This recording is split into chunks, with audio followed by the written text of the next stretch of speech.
இது குறித்து கவன ஈர்ப்பு நான் கொடுத்திருக்கின்றோம். அண்மையில் பால் விலை அரசு உயர்த்தப்பட்டது.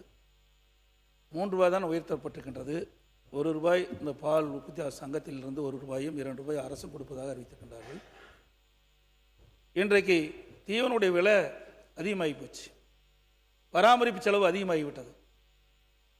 அதனால் பால் உற்பத்தியாளர்கள் அரசு அறிவித்த அந்த விலை போதாது, இன்னும் கூடுதலாக பால் உற்பத்தியாளர்கள் கொள்முதல் விலையை உயர்த்த வேண்டும் என்று தமிழ்நாடு முழுவதும் ஆர்ப்பாட்டம் நடத்தி கொண்டிருக்கின்றார்கள்.